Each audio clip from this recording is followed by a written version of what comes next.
Welcome to ADDcast. I'm Systems Multimedia Specialist Brian Cohen. Cybersecurity threats are real, and they're always evolving.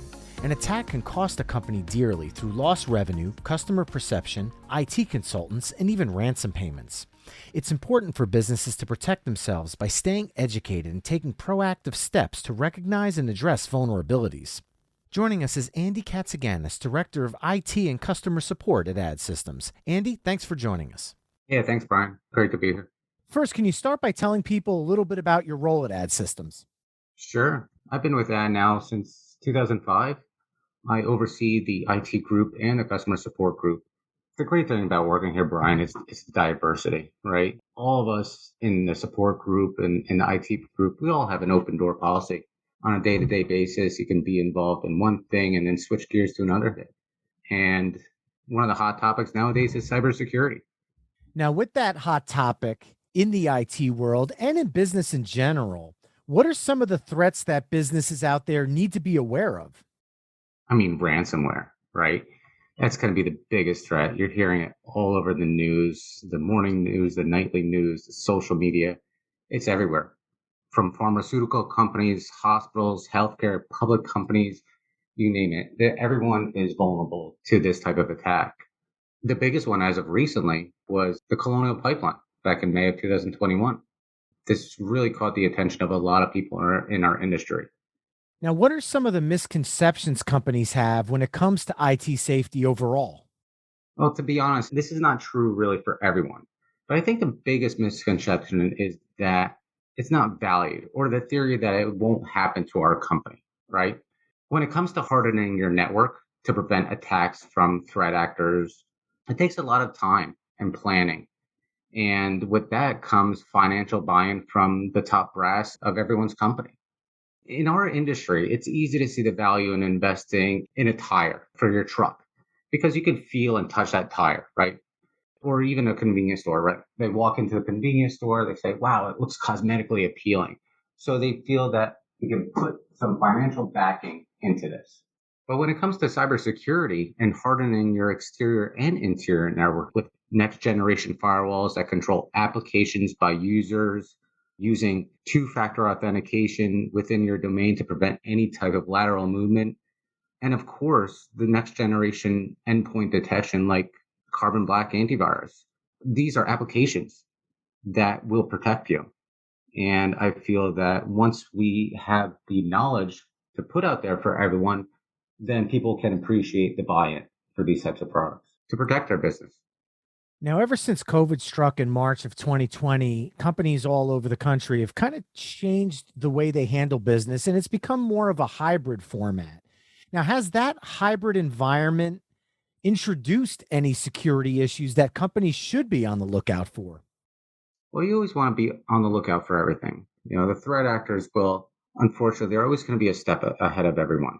So what do we have to do to prevent that is to make sure that we are updating our software, updating our operating systems with the latest security updates. These include VPN client updates as well. The majority of the hybrid approach is that, you use a secure VPN client into your business network. And if that VPN client is not up to date, is not using, as I mentioned, an add-on product like two-factor authentication, then your business will potentially be compromised. Now, with the world of technology constantly evolving, what are some of the ways that companies can try to keep ahead of this curve? It's really just keeping your ear to the grindstone. I, for one, personally follow a ton of IT forums with a lot of different niche websites. With that said, AdSystems has such a great customer base that I'm able to bounce ideas off of each other. If I'm dealing with a customer, that can spin off to different conversations of what they're doing to harden their networks. We support such a vast customer base that it really is great to have these types of conversations to see how everyone else is approaching it. And I feel that AdSystems is doing the right thing after having these discussions, that we are hardening our network. And it's good to see that everyone else is similar, doing the same thing and getting these firewalls to protect their end users, making sure their VPNs are up to date, and using dual factor authentication. Now, considering the different industries that ad systems is involved with, is there kind of a one size fits all approach, or is it more or less company industry dependent on the approach that you take with each client to make sure that they're properly secured? It's a great question. It really is a one size approach. Not every network is going to be cookie cutter, and we can scale it down to everyone's needs. But the hardware appliance that we put in to protect your network from the exterior facing network threats, the dual factor authentication, it's going to be the same software that's going to be used for a small business to a company that's running for as a Fortune 500 company. They both use the same products to protect their network. Now, do older or let's call them legacy applications become more susceptible to cyber attack issues? And if that's the case, how should companies know when the right time is for them to upgrade out of those? Yeah, I mean, has end of life Server 2008 operating systems, Windows 7. So those workstations, those servers that are still running in production environment that do not have the extended support from Microsoft are not going to get the security updates from Microsoft. So that will pose a threat. Absolutely. What the customer should do is work with their application vendor to make sure that when they do plan on upgrading and migrating to a newer modern operating system, that their application is going to be compatible with that operating system. What are some of the proactive things businesses can do to protect themselves? Educate, educate, educate. Take a step back. You can put in all of the hardware in place. You can devise a disaster recovery plan. You can implement dual factor authentication, like we discussed many times, which is by far one of my most personally my favorite product in defending a malware attack. However, we have to take a step back and realize the human factor of it. People are the biggest security risk to our corporate network. As I mentioned, the threat actors will always be a step ahead of everyone. We have to be able to educate our staff, our people, so that they can realize the difference between a legitimate email and a spear phishing email. Because that one time that a user gets click happy and clicks on a link that they think it's from a legitimate user, when in fact it's coming from a threat actor, the floodgates have opened.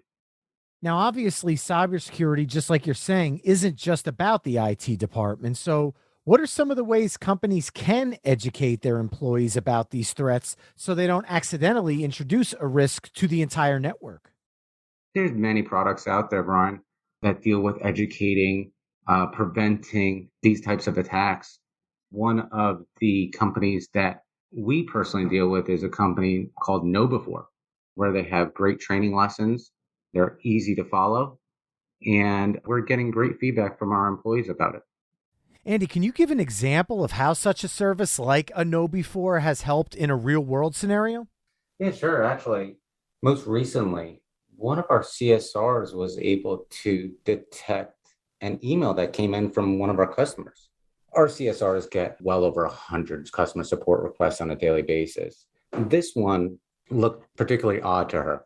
It had about 10 attachments on there. It was from a real person from this organization. So the CSR brought it up to the Ad Systems IT group. The IT group essentially said, hey, if you think it's suspicious and you haven't clicked on it, just call them up. Call them up and say, hey, did you send this over?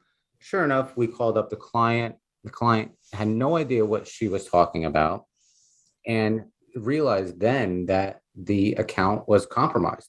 So she was able to use the knowledge that she learned from Know Before to prevent and mitigate an attack against our domain and then stop the spread from this customer.